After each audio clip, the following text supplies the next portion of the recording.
이쪽에서 사실은 별표를 잘 보면요. 이게 별표도 21종류가 있겠죠. 아까 우리 좀 전에 봤던 얘가 1종 전용 주거죠. 그럼 이게 1종 전용 주거가 끝나면 2종 전용 주거로 넘어가서 또 뭐 1, 2, 3종 일반 주거 계속 나오겠죠. 근데 우리 교재에서는 이걸 다 다룰 수가 없어요. 그래서 거기 보시면 그 번호가 다 생략이 되고 니은번에 자연환경 보존적으로 가서 그 중간에 있는 건 생략이 된 거겠죠. 예, 기억번은 1종 전용 주거인데 맨 뒤에 거기 33페이지에 그 니은번 자연환경 보존적해서 그 별표 번호가 22호라고요. 왜냐면 별표가 그 별표 2부터 시작하기 때문에 22호가 되는 겁니다. 이게. 그래서 그 중간 거는 다 생략을 한 거고 나중에 이제 1월 달에 기본서가 나오면 그때는 다 들어가 있어요. 들어가 있는데 공부할 수는 없죠. 너무 많기 때문에 이게. 그래서 맨 앞에 있는 1종 전용 주거하고 맨 뒤에 있는 자연환경 보존지역 쪽 표만 보시면 돼요. 이렇게. 그 자연환경도 한번 보세요. 아까 자연환경 보존지역은 자연환경, 뭐 상수원, 그 자수해 뭐 이런 거니까 그 자연환경 수자원 해안 뭐 이런 것들을 보존한 지역이라서 거기 뭐라고 되나 보세요. 자연환경에 비해서는 어떤 건축물만 질 수 있는지 한번 잠깐 살짝 비교를 해가면서 자연환경 보존지역은 그냥 건축할 수 있는 건물의 가번, 단독주택으로 현저한 자연을 훼손을 가져오지 않는 농화주택은 건축할 수 있습니까? 그러니까 직업이 농업인인 사람들, 그러니까 직업이 농업인인 사람들이 자기가 살 주택을 단독주택 형태로 건축할 수 있다는 거예요. 학교는 지금 초등학교만 할 수 있어요. 초등학교만 자연환경. 그러니까 중학교, 고등학교, 대학교는 안 된다는 얘기입니다 지금. 그럼 이 상태에서 거기 단독주택으로 농어가주택 옆에다가 공동주택은 일체 금지. 자, 자연환경 보존지역 안에서는 공동주택은 안 돼요. 아파트든 연립이든 다세대든 공동주택은 읽으시면서 건축이 안 된다. 이렇게 이제 해석해야 되겠죠. 그러니까 자연환경 보존지역에 무슨 뭐 연립주택을 짓다 이런 말은 성립할 수가 없어요. 안 되죠. 예, 또 자연환경 보존지역에다가 중학교, 고등학교 같은 것도 안 되는 거라고요. 중학교라든가 고등학교라든가 대학교 같은 것들도 이 건축이 안 되는 것이죠. 이렇게 이런 거. 예, 그리고 이제 추가적으로 조례가 정하면 이게 이 표는 그냥 건축할 수 있는 건물도 있고 밑에 번호 2번 가시면 뭐 서울시라든가 무슨 경기도의 조례가 허용을 해주면 추가적으로 더 할 수 있는 건물도 있다. 거기서 보세요. 나번 항목부터 보시는데 이종근생중 종교집회장으로 지목이 종교용지일 때. 그러니까 여기서 다른 이종근생들은 안 되지만 종교집회장은 할 수 있다는 거죠. 예. 그래서 이종근생 중 종교집회장으로 지목이 종교용지일 때. 그 다음에 다번에 추가적으로 종교유설로서 지목이 종교용지일 때. 근데 여기서 나번 다번을 잘 보시면 아까 이종근생인 종교집회장도 있고 다번에 추가적으로 종교유설이 또 있어요. 그 왜 또 있는 걸까요? 면적이 아까 500 미만, 아까 우리 건축법에서 이종근생인 종교집회장이면 500 미만인데 500 이상으로 올라가서 이제 600, 700 교회를 지려면 그 다번 항목으로 지라는 거예요. 다번. 다번 항목에 추가적으로 종교시설로서 지목이 종교용지면 가능하다. 우리 자연환경보존지역에 뭐 1,500짜리 기도원 같은 거 할 수 있나요? 예, 거기 좀 다번 항목이면 1,500짜리 종교시설도 가능하죠. 예. 이종근생인 종교집회장 말고 추가적으로 아까 우리 건축부에서 6번에 종교시설이 따로 있었잖아요. 그 위로 올라가는 것들 사이즈가. 걔네들도 이 종교시설이 지목이 종교이면 이런 기도원 같은 것도 할 수 있고 사찰도 할 수 있다고 보셔야 된다고요.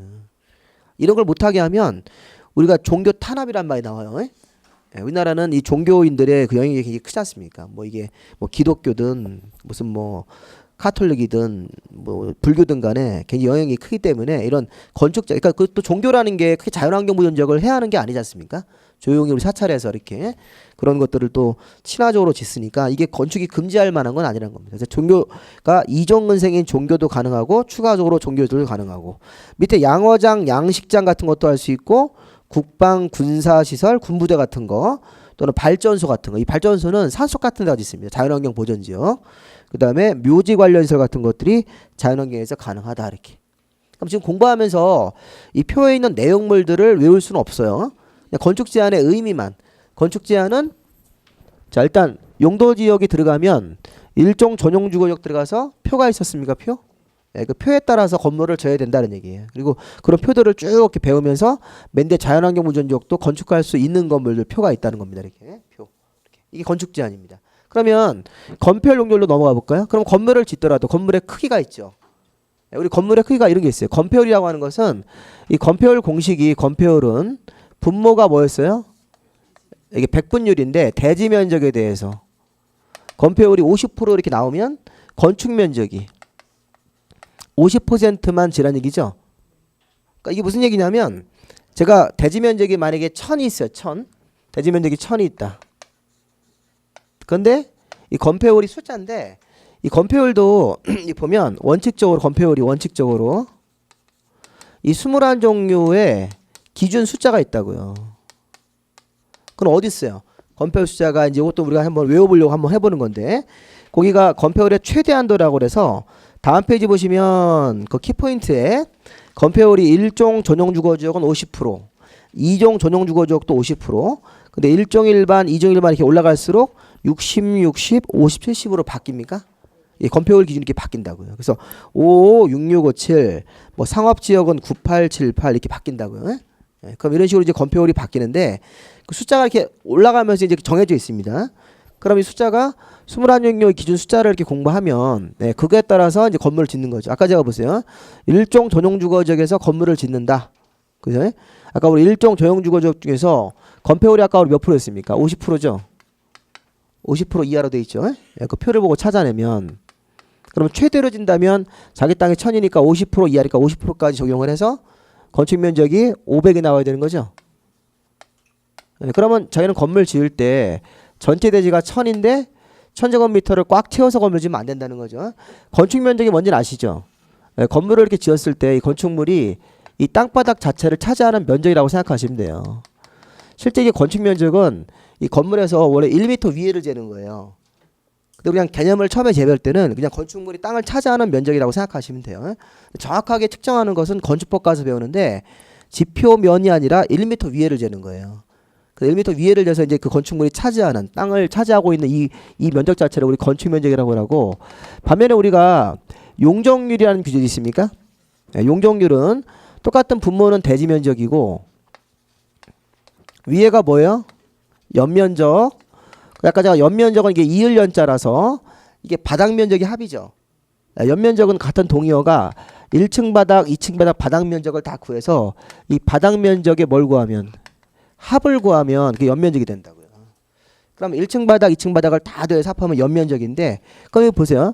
이 건물은 지금 건축 면적이 500인데 이 500이라는 건축 면적이랑 보통 같은 면적으로 바닥 면적을 낸다고 생각하시면 돼요. 원래 건물은 이렇게 뭐 삼각형짜리 건물도 있고 또 뭐 경우에 따라서 동그란 건물도 있더라고 보니까. 왜 건물을 그렇게 지는지 모르죠, 그렇죠? 모양을 뭐 이쁘게 하기 위해서. 그런데 어쨌든 건물은 통상적으로는 이 건축 면적 자체가 그냥 1층의 바닥 면적으로 보시면 돼요, 이렇게. 별다른 말이 없습니다. 이게 1층 바닥이 500입니까? 건축 면적도 500이니까 여기 1층 바닥도 500이라고 생각하시면 돼요. 그럼 2층 바닥도 똑같은 모양으로 지으면 500이 되는 거예요, 이렇게. 그럼 3층 바닥을 이렇게 올리면 500이니까 합하면 얼마가 돼요? 1500이 되는 거죠. 근데 여기 보시면 용적률이 우리 거기 표에 뭐라고 되어 있습니까? 용적률도 지금 얼마 이상, 얼마 이하 이렇게 되어 있는데 거기 얼마 이상 할 때 50% 이상이라는 말은 버리고 얼마 이하만 보시면 돼요. 100% 이하로 되어 있습니까? 그럼 이 사람은 이렇게 지으면 위법이죠. 이게 이렇게 지으면 안 된다고요. 하나 더 올라갔죠. 아, 요게 100%니까. 100%잖아요, 100%. 100%면 똑같은 이 땅이라고 생각해서 이 보면 아까 우리 건폐율은 50% 이하. 그럼 자기 대지의 50% 정도인 건축 면적 500만 지금 건물을 지은 거예요. 1000 중에서. 건축 면적은 500이고 연면적은 지금 얼마예요? 100% 줬죠, 100%. 용적률이 100%입니까? 그럼 자기 땅이 지금 1000에서 용적률 100% 적용하면 1000밖에 못 짓는 거야. 100%가 무슨 말인지 아셨어요? 150%면 이게 1.5배 되니까 1500 줄 수 있고 200%를 주면 2000을 줄 수 있는데 이 연면적이라는 게 그럼 1층 2층을 합해서 얼마까지만 할 수 있어요? 1000이니까 이 사람은 여기서 짓고 그만둬야죠, 이렇게. 2층까지만 짓는 거죠.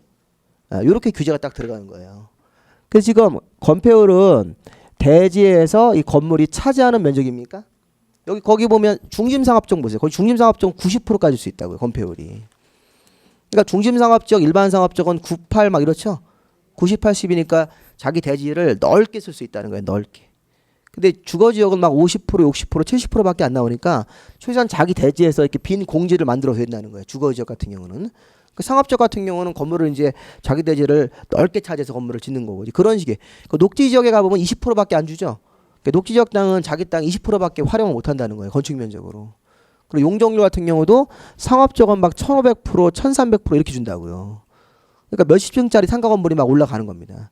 근데 이게 그 주거지역 같은 경우는 뭐 100%, 150, 200, 250 이렇게 50씩 올라가는 경향이 있는데 어쨌든 그 상업적보다는 한참 미치지 않습니까? 숫자가 이렇게. 그 얘기죠. 네, 그래서 개념이 일단 건축 제한은 건물의 크기 제한이에요, 종류 제한이에요. 종류 제한인데 이 별표를 보고 거기서 허용하는 건물만 지시오 이렇게. 이게 허용하는 건물이 표가 있다는 겁니다. 그리고 이 건폐율은 일단 건폐율의 공식이 건폐율은 자기 대지에서 얼만큼 비율로 건축 면적을 낼 거냐 이 얘기인데 이 대지 면적에 대해서 뭐 50%, 60% 이렇게 법으로 이 기준이 있다는 얘기고 자 용적률도 자기 대지 면적에 비해서 몇 %까지만 연면적을 낼 거냐 그 연면적이 뭐 100%도 있고 150%, 200% 이렇게 올라갈수록 건물을 더 이렇게 높여줄 수 있는 겁니까? 네, 그래서 건물의 높이와 관련된 규제는 어떤 거예요? 건물의 높이와 관련 규제가 용적률로 보시죠. 용적. 건폐율은 평면적 규제죠. 얼마나 넓게 줄 수 있냐. 자기 대해서 얼마나 넓게 활용할 수 있는 걸 이게 기본적으로 건폐율 규제이고 간접적으로 건물의 높이를 규제할 수 있는 방법이 용적률이라고요. 그럼 그 용적률 기준을 만약에 법을 개정해서 낮출 수도 있습니까? 중심상업지역 1,500% 너무 크니까 그거를 1,300 이렇게 낮출 수도 있다고요. 법을 개정만 하면. 근데 그렇게 잘 개정되는 건 아니니까 현재는 우리가 용적률도 원칙적으로 21종류의 기준 숫자가 있다. 그거 한번 외워보세요. 그 건폐율부터 한번 보세요. 이거 할 수 있어요. 우리가 이거 미리 선행한다고 생각하고 우리 선행학습 한번 1월 달에 이렇게 외울 거지만 그거 우리 한번 공부하신 분들은 그거 다 외우셨을 건데 거기 보세요. 건폐율이 55, 66, 57이죠. 그렇죠? 그 제가 주거지역을 먼저 얘기를 한 거예요. 50, 50, 60, 60, 50, 70인데 그렇게 하지 말고 어차피 10단위니까 그냥 55, 66, 57. 상업지역은 98, 78이에요? 98, 78. 공업지역은 777. 녹지지역은 모두 다 222. 다 20으로 보시면 되겠습니다. 그 다음에 224, 22 이렇게 끝나죠. 관리지역, 보호생계, 농림자연을 이게 왜 224, 22이냐면요. 그 가운데 계획관리지역만 42하고 그 위에 생산관리가 농림지역과 유사하게 규제하기 때문에 똑같이 20만 주는 거고 그 위에 보전관리지역은 자연환경보전지역과 유사하게 규제하기 때문에 20밖에 안 주는 거예요. 둘 다. 그래서 걔네들이 224, 22 끝나는 거고 그 특징은 옆에 용적률도 마찬가지예요. 용적률도 88, 100, 88로 끝나죠. 용적률은 얼마 이상은 버리고 외우세요. 88, 100, 88 이렇게 끝나는 이유가 그 위아래가 같기 때문에 그렇다고요. 가운데 계획관리지역을 중심으로 해서 생산관리가 농림지역과 유사하게 규제하는 거래요. 거기에 준해서 규제하기 때문에. 그래서 걔네들이 88, 100, 88, 224, 22로 끝나는 겁니다. 그래서 건폐율을 55, 66, 57, 98, 78, 777, 222, 224, 22 이렇게 외우시는 거예요. 나중에. 선행학습 하는 거. 선행학습. 우리 1월 달에 배울 거 이거를 외웠는데 옆에 용도지역의 이름 순서를 모르면 안 돼요. 그러면 외우나 많아잖아요. 시험 문제에서 어떻게 주냐면 다음 중 건폐율의 기준이 높은 거부터 낮은 거대로 나열된 것은 이렇게 4개를 던져주고 이렇게 준다고요. 이렇게. 그래서 보시면 여기 자연녹지지역 이렇게. 자연녹지지역. 그 다음에 여기다가 무슨 뭐 3종 일반주거. 그 옆에다가는 뭐 내가 뭐 근린상업지역. 마지막으로 계획관리지역 이렇게 준다고요. 그럼 이 순서가 지금 높은 거부터 낮은 거대로 이렇게 건폐율 기준이 나열된 겁니까? 잘못됐죠? 이거 고쳐보시면 먼저 제일 높은 게 이쪽으로 와야 되니까 제일 낮은 거로 배우려면 근상이 지금 얼마예요? 근상이면 아까 우리 98, 78에서 70이죠? 70이죠?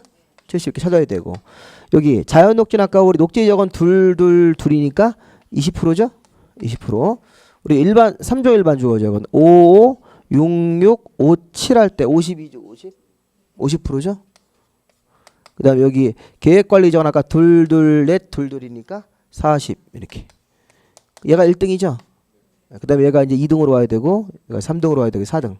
다 바꿔야 되는 순서를 이렇게. 그러니까 이런 식으로 숫자를 내니까 이게 기본 문제예요? 아주 고난이도 문제예요?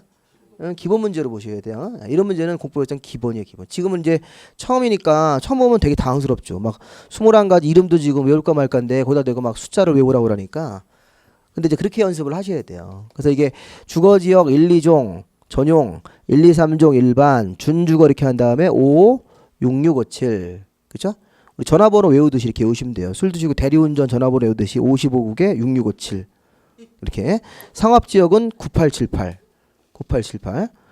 예, 그 다음에 공업지역, 녹지지역은 777, 222에 224, 22. 이렇게 224, 22. 자, 용적률까지. 자, 100, 150, 200, 250, 300씩 이렇게 50씩 올리다가 얼마가 됐어요? 예, 거기서 500으로 올라가는 거예요. 거기서 그 3종 일반에서 준주거지역으로 200으로 깡총 이렇게 올라가는 거예요. 많이 올라갑니다. 50씩 올리다가 350 그러시면 안 돼요. 예, 거기서만 조심하셔가지고 100, 150, 200, 250, 300 막 신난다고 막 올리다가 350 그러지 마시고 500. 예, 그 다음에 주거지역 마무리 짓고 상업지역은 중일 근유.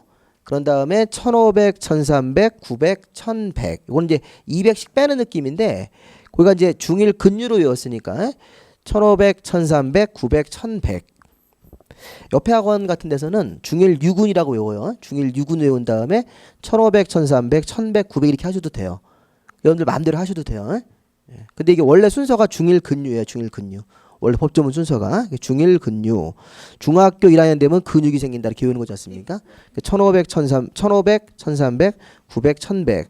자, 공업적 전일준. 그 중학교 1학년 걔 이름이 전일준이 아닙니까? 걔 일준이가 300, 350, 400입니까? 네, 그래서 가끔 이렇게 문제를 냅니다. 전용공업지역의 용적률의 상환과 3종 일반 주거지역의 용적률 상환은 같다. 뭐 이런 식으로. 그 용적률 상환이니까 이제 오른쪽에 몇 퍼센트 이하를 물어보는 건데 같죠? 300% 이렇게 이런 식으로 같다고. 그렇게 할 수도 있으니까 그런 것들도 한번 연습을 해주면서 300, 350, 400. 자, 녹지지역 보생자는 800, 100. 자, 그거는 8, 100, 100이면서 마지막으로 관리지역이 8, 800, 88 이렇게 끝나는 거예요. 8, 800, 88 이렇게. 그래서 100, 150, 200, 250, 300, 500, 1500, 1300, 900, 1100. 그 다음에 300, 350, 400. 그 다음에 8, 100, 100, 8, 800, 88 이렇게 끝나시면 그러니까 지금 이제 숫자를 모르셔도 되는데 이런 식으로 해서 그러면 우리 토지 소유자들은 이런 행위 제한에 따라서만 건물을 줘야 되는 겁니까? 네, 줘야 되는 거. 이런 건축 제한 같은 거 이거 위반하고 이 건폐율이나 용적률을 위반해서 건물 지으면 당연히 이거는 처벌받습니다. 그러니까 우리가 이제 제가 아까도 했지만 내가 이 어떤 땅이 있으면 우리 공법적으로 분석을 할 때 무슨 땅입니까 물어봤더니 녹지 지역 중에 생산 녹지다. 그럼 생산 녹지 지역에 제가 이 별표를 찾아보려고 그러는 거라고. 어떤 건물이 가능한지를. 또 생산 녹지에서는 건폐율이 몇 프로? 20%. 뭐 주유소 진다고 그러면 건폐율 20%밖에 활용 못 한다고요. 실제 그렇죠? 네. 그다음에 그러면 주유소 건폐율 20% 할 때 주유소의 기본 그 사무실이 있었죠? 네. 그다음에 앞에 주유기 같은 것도 있고 그 주유기 위에 보면 이렇게 지붕이 있지 않습니까? 그것도 다 건축물로 봐야 되는 거야, 안 봐야 되는 거야? 봐야 되는 거죠. 근데 봐야 되는 거는 내 생각이고 관청 가서 또 물어봐야 될 거 아닙니까? 주유기 설치되는 것도 건축물로 봐야 되는 거냐? 아니 거기는 실내 공간은 없잖아요. 주유하는 데가 다 실외 공간으로 봐야 되잖아요. 주유하는 데가 이렇게 있으면 보통 이렇게 기둥 같은 게 있고 이런 데 들어가서 우리가 주유하지 않습니까? 이렇게 주유기가 부착돼 있고 이렇게. 그러면 이게 지금 지붕이 있고 기둥이 있잖아요. 근데 벽이 없지 않습니까?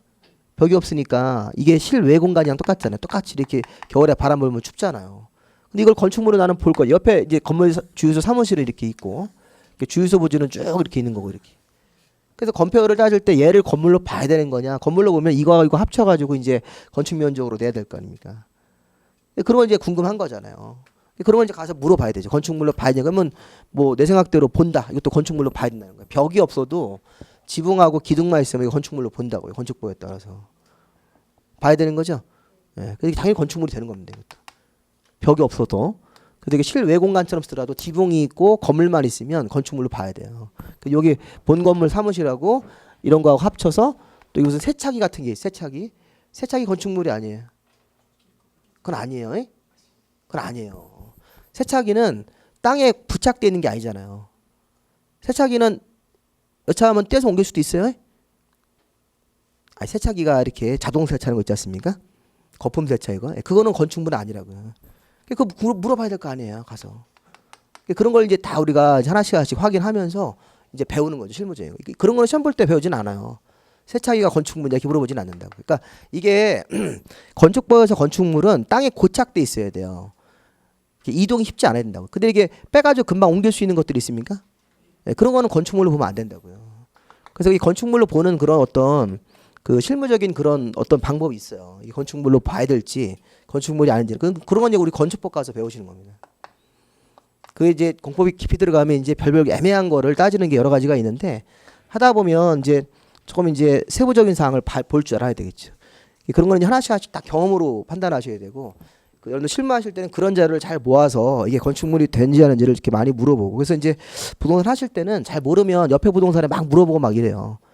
부동산을 혼자 못 한다는 게 맨날 관청 갔다 와서 물어볼 수는 없지 않습니까? 일상적으로 할 때. 그러니까 옆에는 이제 다른 부동산 하시는 분들은 다른 데 경험이 있으니까 그런 지식을 줄 수도 있다고요. 이게 건축물이 된다 안 된다라는 거를. 그래서 이제 이웃 부동산하고 잘 협의를 해서 왕따가 되면 안 된다고요. 왕따가. 왕따가 되면 부동산업도 되게 이제 운영하시기가 어렵습니다. 아주 본인의 실력이 좋기 전에는 항상 이렇게 상호 협조하에 이렇게 부동산 하시는 게 일반적인 이제 부동산을 운영하시는 경영 방법이죠. 자, 그리고 이제 이렇게 해서 마무리하시면 돼요. 용도 지구로 넘어갑니다. 자, 지역에서 좀 시간이 걸렸지만 이제 지구로 한번 가볼게요. 지구. 자, 용도 지구는 요거 똑같이 보시면 되겠습니다. 용도 지구도 아까 우리 용도 지역을 정하고 나서 지정하고 나서 추가적으로 용도 지구라는 것을 정할 수가 있다는 거죠. 그럼 보면 아까 용도 지구도 이제 미리 얘기한 건 10종류 정도가 있는데 이 제목을 이제 용도 지구로 바꿔야 되겠습니다. 자, 용도 지구도 좀 왜 하는 거예요? 의의를 한번 보시면 용도 지역의 제한을 강화하거나 완화하기 위해서, 거기 보면 그 34페이지 보시면 용도 지구의 법률적인 의의, 용도 지구란 용도 지역의 제한을, 이거 보세요. 용도 지역의 제한을 보다 뭐하거나 강화하거나 완화를 하기 위해서 이렇게 한다는 거죠. 그래서 용도 지역을 정하고 거기에다 규제를 강화할 수도 있고 또 경우에 따라서는 완화하는 지구가 있는데 이 완화하는 지구를 미리 보면요. 이게 두 개가 있어요. 거기서 잠깐 오른쪽에 여기 그 35페이지로 넘어가 보시면 거기서 그 취락지구하고 개발진흥지구 있죠? 네, 그거를 보시면 돼요. 취락지구나 개발진흥지구 그 이응번하고 지음번에다가 규제 완화 이렇게 씁니다. 완화. 이 규제가 오히려 완화가 되는 거예요. 완화. 그러면 취락지구나 개발진흥지구가 이렇게 토지 위에 들어오면 그 땅값이 올라갑니까? 네, 올라가는 겁니다. 우리가 보통 공법에서 규제를 강화하면 땅값에 이렇게 떨어지는 요인이 되겠죠. 근데 규제가 완화되는 명칭이 들어오면, 그러니까 완화도 있어요. 공법이 다 나쁜 건 아니라고요. 예를 들어서 이런 거 생각하시면 돼요. 농림지역이다. 자, 농림지역이면 성격상 농사짓는 목적이라든가 임원 목적으로만 써야 되는 거야. 농림지역이다. 현재는 농지로 쓰고 있어요. 밭농사 이런 거 막 짓고 있는데 농림지역입니다. 지목은 전이라서 막 농사 짓고 있어요. 막 채소 기르고 있는데 어느 날 이 농림지역 땅이었는데 여기가 취락지구라는 게 들어왔대요. 이게 무슨 얘기예요? 여기 다 농림지역, 주변 다 농림지역인데 농림지역의 일부 지역에 취락지구라는 게 들어왔다 이렇게. 그럼 지역 이외에 지구 들어온 거죠. 그러니까 현재 여기 농림지역이 규제가 강해서 농사짓는 목적으로만 쓰시오 이런 땅인데 임원 목적으로만 쓰시오. 근데 여기다가 어느 날 집 짓겠다는 거예요. 취락지구로. 여기 농림지역도 사람들이 살죠. 근데 농촌주택이 너무 낡아서 그거를 이렇게 주택을 새로운 사업, 이 취락이라는 게 새로운 주택 사업 하는 거잖아요. 아니면 이제 거기 이제 추가적으로 아까 우리 상가 같은 것도 지어주고 하는 건데, 근데 우리 농촌주택들은 이렇게 따로따로 좀 떨어져 있습니까? 예, 농촌주택들은 이렇게 주택들이 이렇게 바짝 이렇게 모여 있지 않고 자기 이렇게, 왜냐면 농지 근처에서 이렇게 농사질 목적으로 자기 농지 근처에 집들을 이렇게 보통 짓는다고요. 그럼 그런 것들이 주택들이 너무 떨어져 있으니까 어떻게 할 수 있냐면 이 주택을 지어주고 나면 거기다가 전기, 가스 이런 걸 새로 놔줘야 된다고요. 요즘에 시골에서도. 그러면 주택들을 모아놔야 됩니까? 예, 이런 전기, 가스가 이렇게 따로따로 떠져 있으면 설치하는 데 비용이 많이 든다고요.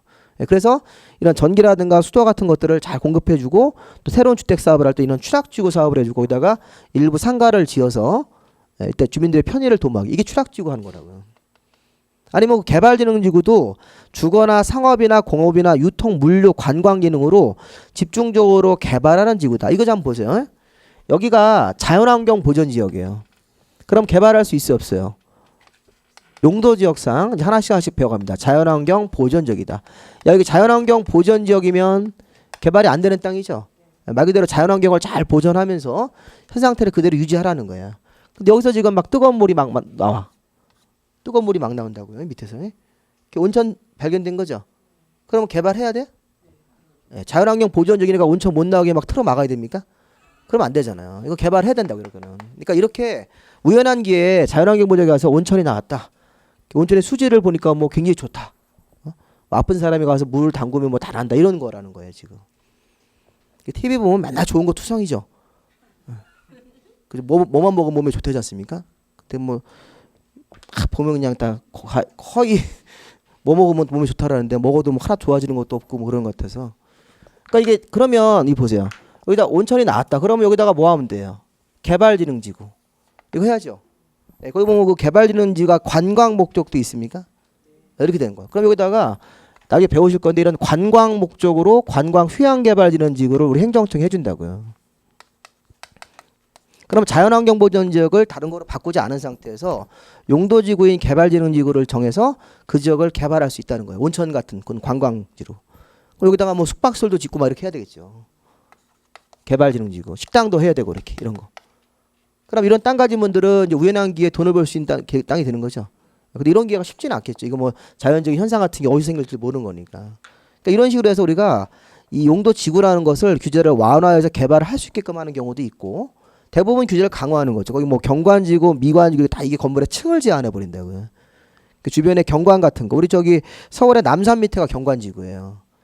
그래서 그 단국대학교 이사가 버렸잖아요. 단국대학교가 그 남산 밑에 있다가 싹 다 용안으로 이사가 버렸지 않습니까? 경관지구 때문에 4층으로 건물을 못 져요, 무조건.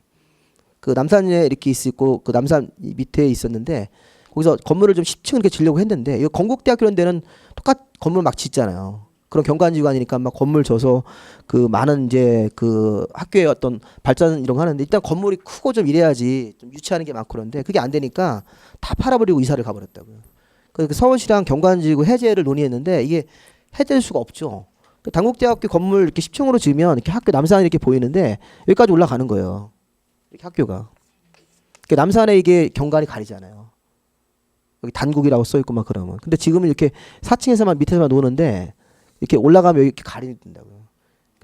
서울시가 이거를 경관지구 해제를 이거를 할 수 없다 결정 나오니까 그럼 우리는 이제 여기서 학교를 못 하니까 다 이사가 버리는 겁니다. 용인으로.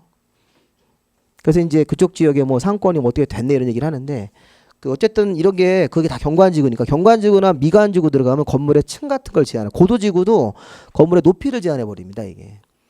그리고 이제 방화지구는 이제 화재 위험을 예방하기 위해서 건물을 지을 때 건물을 내화 구조나 불연재료를 써야 돼서 건축비가 막 상승을 하고 방제지구도 건물을 지으면서 산사태 예방시설을 만들어야 됩니까? 예, 풍수해 같은 거 예방시설을 만들고 방제지구, 방화지구 다 이게 이제 재해방이나 화재 위험을 위한 추가적인 시설을 만들고 자 보존지구도 주변에 문화재가 있고 이 중요시설물에다가 국방상이란 말 써요. 국방상. 자 문화재, 중요시설물 이런 게 있는데 문화재가 있거나 중요시설물이 국방상 중요시설물 이런 겁니다. 또 생태적으로 보존 가치가 큰 지역 같은 게 있으면 보존지구를 우리 저기 서울의 밤섬 같은데 이 밤섬에 보존지구 들어갑니다. 밤섬에 거기 그 생태계 보존지구라고 나중에 배우실 건데 그 문화재와 생태적으로 보존 가치가 큰 지역 그 생태계입니다. 생태계. 그래서 야생동식물 서식처가 있거든 이러면 그 보존지구 들어가서 그 한강에 뚝섬 있죠. 거기 들어가서 막 라면 끓여 먹고 그러면 안 돼요. 잡혀갑니다. 거기서 막 라면 끓여 먹고 막 좋다고 막 수영하고 그러면 잡혀갑니다. 공익들이 와서 잡아가실 겁니다. 그래서 거기 그 이 보존지구라는 게 뭐 문화재라. 그러니까 우리 집 근처에 문화재 있으면 좋은 겁니까? 네, 안 좋습니다. 이게 투자 목적으로는 여기 되게 규제가 많습니다. 그래서 이 문화재 때문에 일체의 개발 행위를 못하게 하고 막 이래버립니다. 이게. 건물의 층도 뭐 2층으로 딱 제한해버리고 그 상당히 그 재산적 가치. 그래서 문화재 같은 게 있으면 이 뭐 이렇게 그 좋아 보이지만 실질적으로 건축 행위에서 많은 규제가 붙습니다.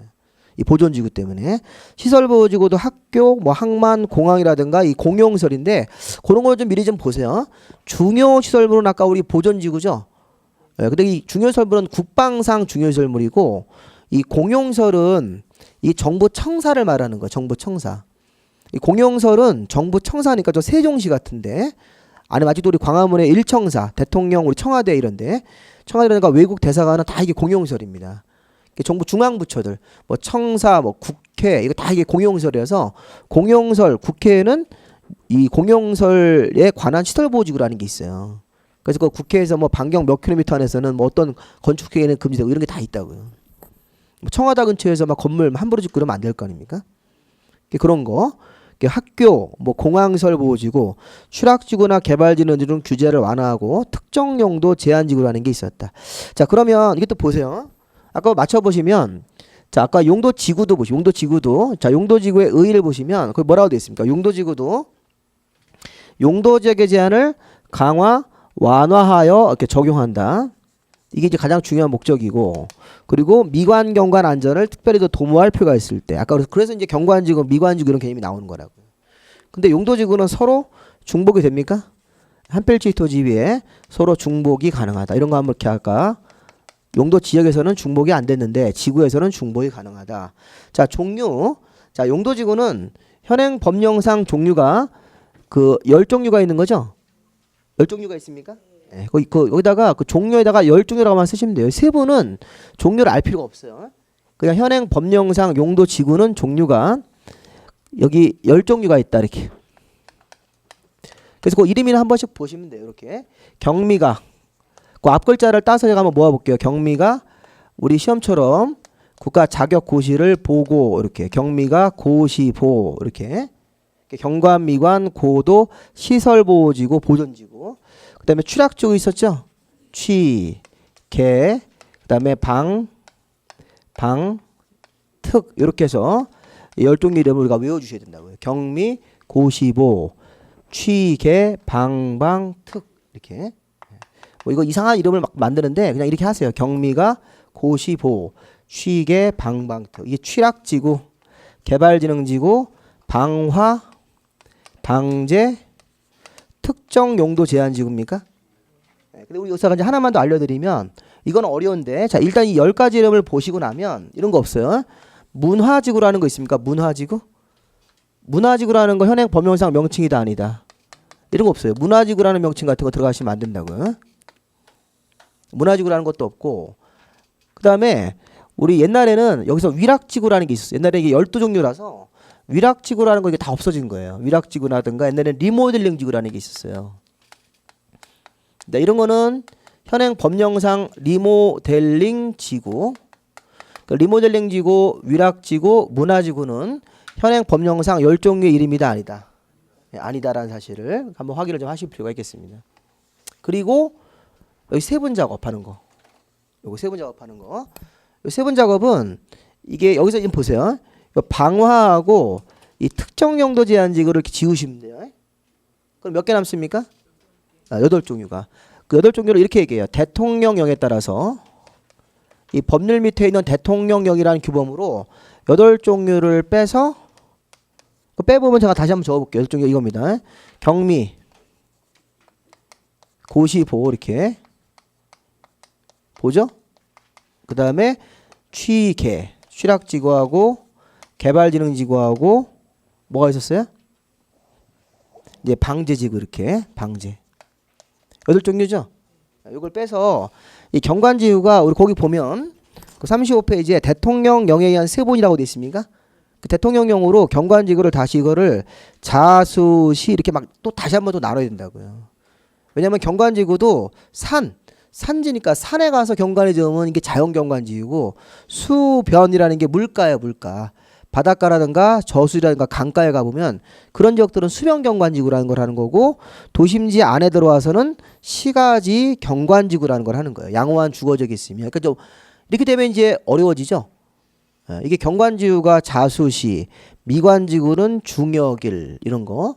고도지구는 좀 쉬워요. 고도지구는 최저, 최고. 그 무슨 말이야? 최고는 너무 높이 지으면 안 된다. 최고 한도를 정한다.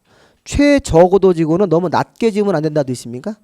이 고도 지구가 너무 낮으면 안 되는 것도 있어요.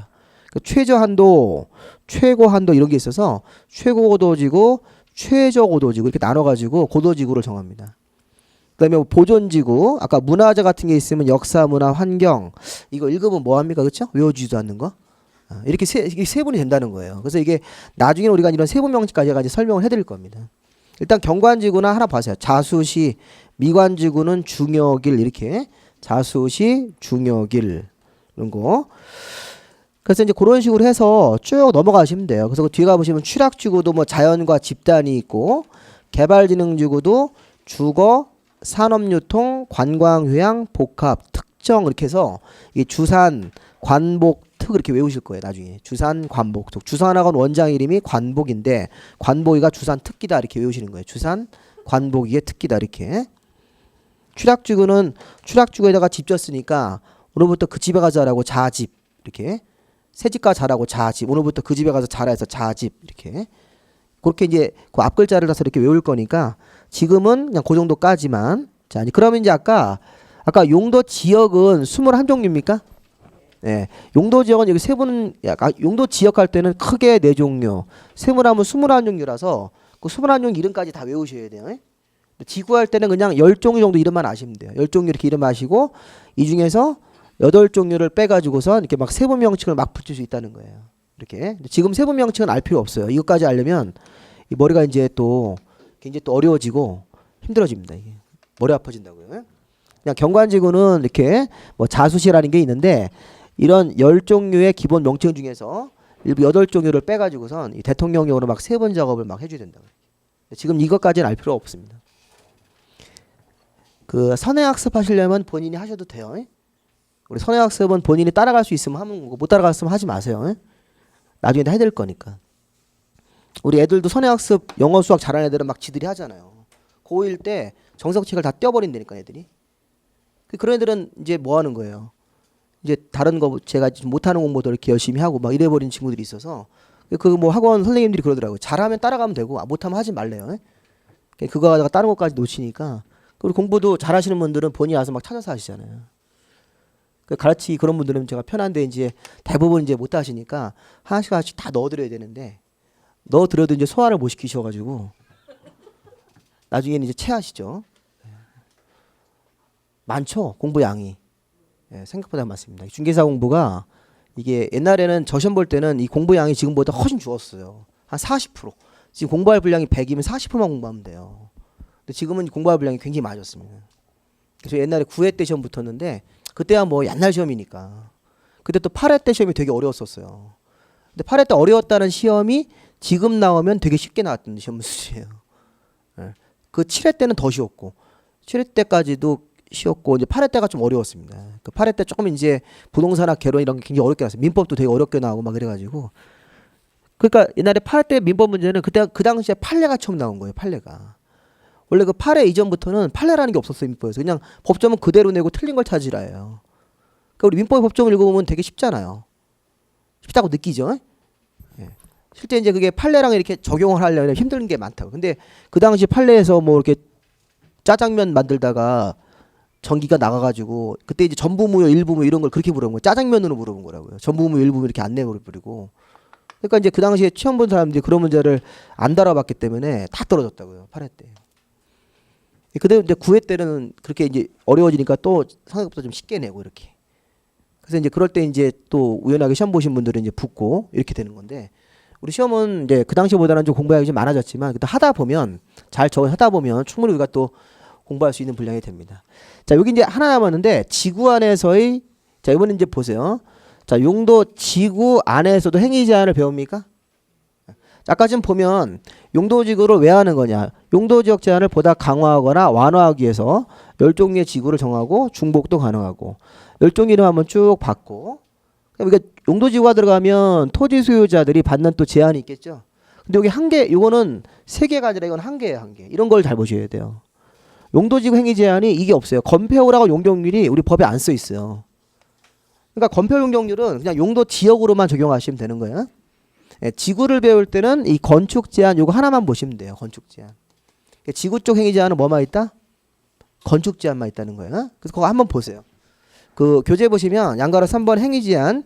자, 용도 지구 안에서 건축물의 용도나 종류나 규모. 자, 아까 제가 용도 지역도 마찬가지지만 지구에서도 건축물의 용도, 종류, 규모라는 제한이 있습니까? 있었죠. 그 용도 지구에서도 건축물의 용도나 종류 제한은 자, 국토계획법 또는 다른 법률이 정하는 특별한 규정이 있는 경우를 제외하고는. 자, 거기 보면 가로 안에 고도지구의 고, 공항설보지구의 공, 그렇게 앞글자를 좀 동그라미를 치면서 읽으세요. 고도지구, 공항설보지구, 취락지구, 개발진흥지구, 방화지구라는 지구가 있습니까?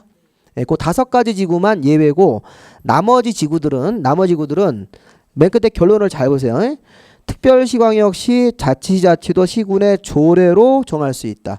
조례로 건축 제한을 정할 수 있다. 이게 원칙이래요. 원칙. 조례에다가 서울시 조례에다가 어떤 건축물이 된다 이렇게 써놨다는 거예요. 어떤 건물은 안 된다 이렇게 써놨다는 거예요. 조례에다가. 그러면 지금 이제 제가 뭘 얘기하고 싶은 거냐면 원칙적으로 건축 제한이 어디 써 있다? 조례에 써 있다. 조례에 써 있다. 굉장히 어려운 개념인데 청구할 때 아까 제가 잘 보시면 용도 지역에서는요. 지역에서는 건축 제한이 별표라는 표가 있었어요? 표가 있었죠? 이 표에서 허용되는 건물을 저라 이렇게 썼는데 지금 이게 지구에서 경관지구 같은 게 들어갔을 때는 경관지구 안에서의 건축 제한은 이런 별표가 아니라 별표대로 하지 말고 원칙이 서울시나 인천이면 인천광역시 뭘 정한다 이렇게 조례로 건축 제한을 정한다는 얘기 조례. 서울시 조례를 찾아보면 경관지구에서 할 수 없는 건물들이 이렇게 써 있다는 거예요. 그래서 뭐 건물의 층이 4층을 초과하면 안 된다 이렇게 막 써 있다는 거예요. 그러면 조례로 정하는 게 조례에 써 있는 게 원칙인데 아까 예외. 자, 예외가 조례가 아닌 게 있어요? 그 조례가 아니고 조례가 아닌 자, 국토계획법 이 법이나 다른 법에서 다른 법으로 별도로 이렇게 건축 제한을 철회하는 경우가 있다. 근데 거기 보면 아까 제가 고도지구라는 거 있었죠? 공항설보지구 있습니까? 그 하나만 좀 물어볼게요. 공항설보고 때까지 항공법이라고 했어요. 항공법. 공항설보지관에서는 항공법이라는 법을 찾아보셔야 돼요. 그럼 그 항공법에 따라서 몇 미터 이상 높이, 몇 미터 초과하는 건물 높이는 안 된다 이렇게 써 있다는 거예요. 아까 제가 건축 제한은 건물의 종류 제한인데 이게 조례로 정하는 게 원칙입니까? 네, 서울시 조례 또는 경기도의 조례, 서울시 조례라든가 뭐 인천시 조례 아니면 성남이면 성남시 조례를 찾아보셔야 돼요. 제가 예전에 첫 수업할 때 조례라는 개념 배웠죠. 지방자치단체 서울시장님이 서울시 안에서만 적용하기 위해서 제정하는 규범. 거기다가 건축 제한을 써놨는데 이게 조례가 아닌 형태도 있었다. 아까 우리 공항설보지구라든가 고도지구는 조례가 아니고 국토계획법 자체적으로 써놨거나 다른 법으로 정하는 경우가 있는데 그중에 하나만 공항설보지구는 조례예요? 조례가 아니에요? 조례가 아니다. 자, 지금 이게 물어보는 건 뭐냐면 이게 건축 제한을 어디를 보면 알 수 있냐 그걸 물어보는 거예요. 어느를 보면 어떤 규범을 보면 찾아서 그 건축 제한을 확인할 수 있냐 그걸 지금 물어보고 있는 거예요. 대부분 서울시 조례를 보셔야 돼요. 그 서울시 조례를 서울시 이렇게 홈페이지 들어가서 서울시 조례라는 것도 버튼이 있어. 그걸 찾아보시면 서울시 안에 무슨 지구, 경관지구, 미관지구에서는 무슨 건물은 된다 이렇게 써 있고 안 된다 이렇게 써 있는데 근데 공항설보지구, 서울시 안에 공항설보지구는 조례를 보면 안 된다는 거예요. 이건 조례가 아니라 어떤 법? 항공법. 아까 항공법이라는 법이 있었습니까? 네, 공항설보지구는 그 항공법이라는 비행기 이착륙하는 그런 관련 법이 별도로 있으니까 서울시 안에서만 적용하는 조례를 보지 말고 우리나라 전국적으로 적용되는 항공법이라는 법을 찾아서 거기서 건축할 수 있는 건물을 찾아가지고 확인을 해야 된다는 겁니다. 이렇게. 네, 그게 이제 건축 제한. 그러면 그렇게 하는 건데 이런 건폐율이 몇 프로다 이런 말은 써 있어요? 고도지구에서 건폐율이 뭐 20% 이런 말 안 써 있다는 거야. 예, 미관지구도 뭐 건폐율 이런 건 안 써 있으니까 이런 쪽은 용도 지구 할 때는 이런 건축 제한을 찾아볼 필요는 없다는 거예요. 그래서 이제 오늘 공부하실 때 이제 기본적으로 이제 건축 제한이라는 말하고 건폐율이라는 말하고 용적이라는 그 의미를 파악하시고 예, 그거를 처리하는 방법이 지역하고 지구에서 다르죠. 다르죠? 예, 그 다르다는 그 인식만 하시면 돼요. 그거를 지역에서는 세 가지를 다 봐야 되는데 지구에서는 이런 건축 제한이고 하나만 보시면 된다고요. 건축물의 종류 제한. 그래서 건축물의 종류 제한으로서 건축물의 뭐 규모 제한, 종류 제한, 규모 제한을 이렇게 조례로 정하는 게 있는데 조례가 아닌 형태로 처리하는 방법도 있다. 자, 그 다음에 이제 다음 용도 구역 가볼까요? 용도 구역. 좀 어렵더라도 꼭 참고 넘어가야 되는 겁니다. 용도 구역. 자, 우리 용도 구역도 보시면 그 용도 구역은 5종류가 있는 거죠.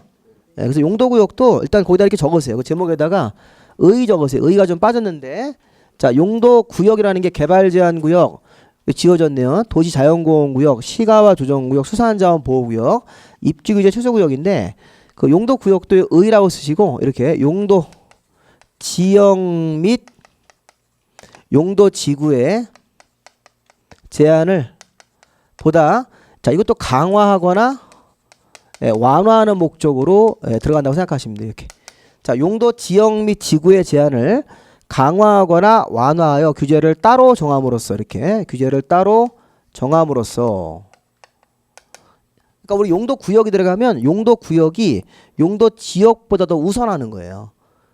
그래서 규제를 보다 강화하는 게 대표적으로 3개. 자, 완화하는 게 2개가 있어요. 강화하는 것은 개발 제한하고 도시 제한하고 시가화까지는 규제 강하고 수산 자원이 있었죠? 수산 자원은 강화와 완화가 같이 있어요, 성격이. 그러니까 수산 자원에서 일부 완화 효과가 있고 입지 규제 최소 구역에서도 완화 효과가 있습니다. 그래서 사실 이제 완화하는 건 한 2종류가 있고 강화하는 건 주로 이제 3종류로 이렇게 기본적으로 해석을 합니다. 특히 개발 제한 구역이 들어가면 규제가 엄청나게 강화되는 거예요. 우리나라에서 개발 제한 구역 제일 규제가 제일 센 거예요. 우리 그 개발 제한 구역은요 이렇게 들어가죠. 들어가는 모습을 보면 여기가 땅이 있어요. 이렇게 있으면 여기가 그래서 준주거 지역이다. 아까 우리 준주거 지역이 용도 지역이면 아까 주거나 사업 기능을 보완할 수 있기 때문에 주택이나 상가를 지을 수 있어요? 있어요. 근데 준주거 지역으로 주택을 지으려고 했는데 어느 날 여기 군부대가 들어왔어요. 아니면 무슨 환경보호 목적 때문에 이렇게 용도 지구가 아니라 용도 구역 중에 개발 제한 구역 들어올 수 있습니까? 이렇게 들어오면 개발 제한 구역으로 개발을 전면적으로 제한한다는 거예요. 아무것도 못 한다는 거예요. 개발 행위는. 건물 짓는 거, 뭐 땅 파는 거, 일체 행위는 다 금지시켜 버리는 거예요. 할 수 있는 행위는 여기가 농지일 때 농사 짓는 거밖에 못 해요. 농업이나 임업 관련 행위만. 그럼 여기는 농사 짓는 땅이 아니잖아요. 준주거적이니까. 그러면 이건 일체 개발 행위는 다 금지로 그냥 가만히 있는 상태로 두셔야 된다고 이렇게. 그럼 이거 내가 건물을 이거 아무것도 못 짓는 거죠? 신축 이런 이 신축이라든가 뭐 증축, 개축 행위가 일단 원칙적으로 다 금지라고요. 고치는 것도 금지예요. 원칙적으로. 이렇게 돼 버리면 이런 개발 제한 구역 이 규제가 이 준주거 지역으로 건물 질 수 있는 주택이나 상가 질 수 있는 규제를 확 규제시켜 버린다고 이렇게. 자, 이런 게 용도 구역이니까 용도 구역도 대부분 다 규제를 강화하는데 아까 수산자원이나 입지 규제는 규제를 뭐 한다? 완화하는 효과가 있다 이렇게. 자, 일단 여기까지 보시고 우리 잠깐 쉬었다가 이제 조금 더 나가도록 하겠습니다.